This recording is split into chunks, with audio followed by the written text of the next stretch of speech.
Olá, bom dia, tudo bem, pessoal? Espero que todos estejam bem. Aqui quem fala é o professor Aslando, do Centro Educacional Paideia. E hoje a gente vai continuar com as nossas aulas de produção textual. Lembram que a gente estava falando sobre as funções da linguagem, né? E a gente já fez exercícios sobre e tudo mais. E a gente já percebeu que essas funções, pronto, foram colocadas por esse linguista aqui, Roman Jakobson, e ele categoriza algumas funções em que a linguagem se apresenta, não é? A gente já falou, na aula passada a gente falou sobre a função poética, sobre as suas características, como a linguagem se adapta para exercer essa função. A gente já falou da função metalinguística, não é? A gente já falou várias vezes da função referencial ou denotativa, não é? Que a gente tem como exemplo as notícias e as reportagens, porque como aqui o nome está falando, referencial ela faz referência ao fato, ao que realmente aconteceu, não é? A função emotiva, que privilegia as emoções do enunciador, que são os diários e as cartas, e assim as outras funções. Eu estou puxando esse assunto porque é importante a gente entender que isso aqui não é uma coisa fixa. Às vezes essas funções elas se juntam, se tornam funções mistas, trabalhando juntas para desempenhar um papel que realmente a comunicação precisa. Um grande exemplo é o que a gente vai ver hoje, que é a resenha, tá bom? Porque, por exemplo, a resenha, ela tanto tem uma função referencial, como ela tem uma função conativa. Que interessante. Vamos entender por quê. Bom, o, o assunto já se liga com o que a gente estava vendo, porque a gente começou vendo no começo desse bimestre ah, o texto, o roteiro, não é?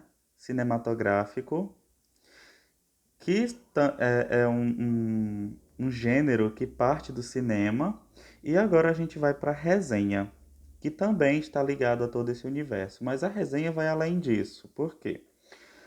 A resenha é um gênero textual que a gente vai utilizar. Aqui, por exemplo, a gente tem uma resenha desse filme, As Sufragistas. Porque a gente vai utilizar a resenha para fazer uma chamada àquele filme e para noticiar o leitor sobre o conteúdo daquela obra. A resenha geralmente ela está ligada a outra, a alguma obra de arte, porque ela vai fazer um resumo e ela vai dar motivos para que o leitor acompanhe ou não aquela obra de arte. Por exemplo, de um filme, ela vai dizer quais são os pontos relevantes desse filme que possam chamar a atenção do leitor para que ele assista ou não. Por isso que ele junta, por isso que esse gênero acaba juntando as duas funções, tanto a conativa como a função mais enfática.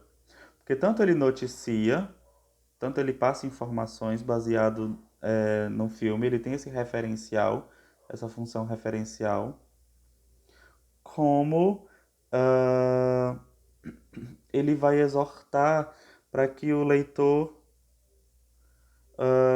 se atente ou não à curiosidade dele, à atenção dele, à vontade dele para ver aquele filme.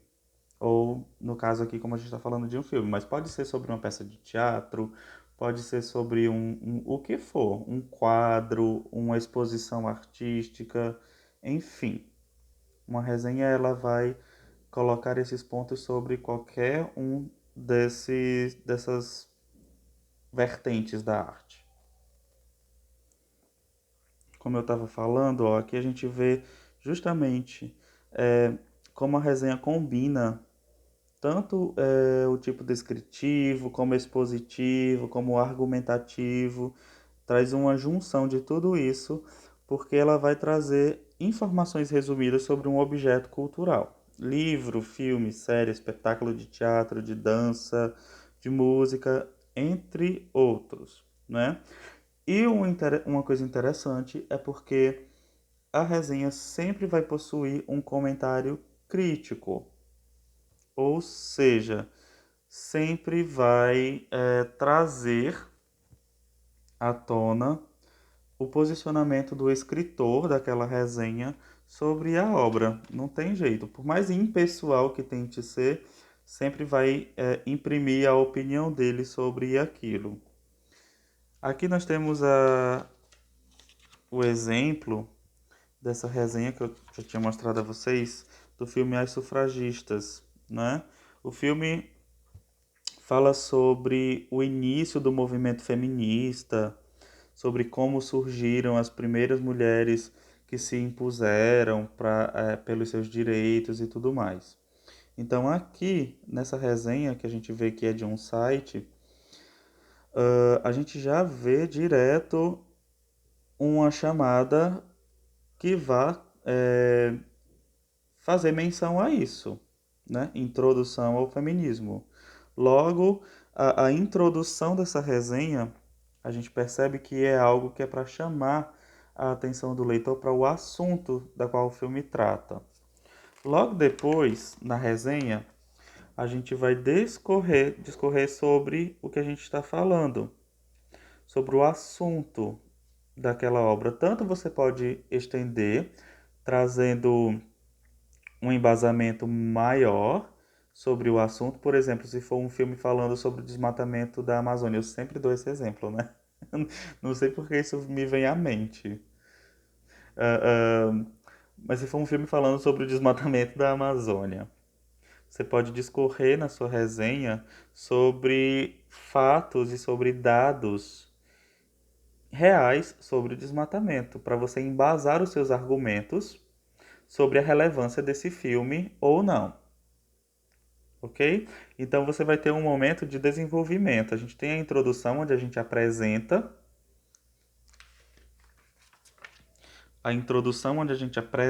o filme, onde a gente apresenta a obra. Aqui, mais ou menos, a gente vai falar sobre do que se trata essa obra, não é? Qual o nome da obra é muito importante para as pessoas saberem quem é o autor, quando essa obra foi realizada, no caso do filme, quando ele foi lançado, quem é o diretor e tudo mais. No desenvolvimento, a gente vai discorrer, fazer um embasamento para colocar dados, colocar fatos, para embasar os nossos argumentos, porque no final, a conclusão seria essa crítica, tá bom? Então, o fechamento de uma resenha é o momento em que você vai colocar os seus pontos, dizendo por que que esse filme deve ser assistido, por que que não vale a pena ser assistido, por exemplo, tá bom? Então, a gente tem um momento de introdução, de desenvolvimento e de conclusão, que na resenha vão funcionar como um momento de apresentação na introdução. No desenvolvimento, você vai colocar pontos sobre o assunto, você vai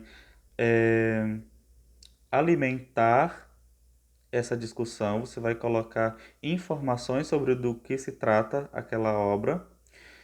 E no final, na conclusão, você vai escrever um parágrafo crítico com a sua opinião. É sempre bom evitar utilizar nessa opinião palavras como eu, nós, tornar isso um pouco mais impessoal. Mas como, professor, se eu estou falando da minha opinião? Você pode seguir o seu texto falando em terceira pessoa, colocando os pontos, os argumentos de que se é uma boa obra ou não em terceira pessoa. Continua o texto em terceira pessoa. Não precisa necessariamente você colocar na sua crítica, na sua resenha, dizer eu gostei desse filme.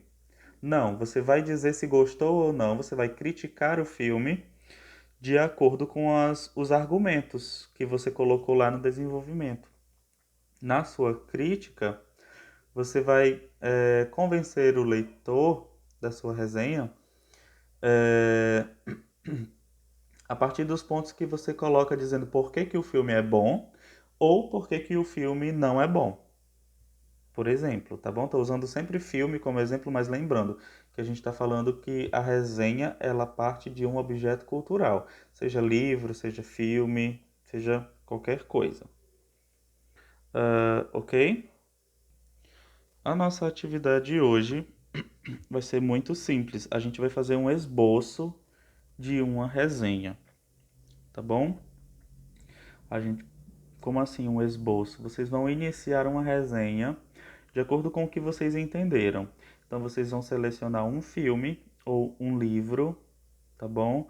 Ou qualquer objeto cultural que vocês queiram e vocês vão construir uma resenha, lembrando daqueles passos que eu acabei de falar. Primeiro a introdução, onde vocês vão apresentar essa obra.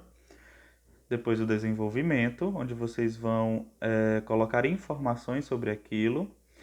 E depois uma conclusão, que é uma crítica, onde vocês vão dizer por que, que a obra vale a pena ou não, por que, que a obra é boa ou não, ok? Então por hoje é isso, gente. A gente falou sobre a resenha, que mescla vários tipos textuais e que mescla também funções da linguagem, não é? E que é muito importante, porque a gente acaba acessando mais a cultura a partir disso. A gente seleciona melhor aquilo que a gente vai consumir culturalmente a partir das resenhas. Eu adoro ler resenhas. Então, pessoal, tchau, tchau. Saudades de vocês e até mais!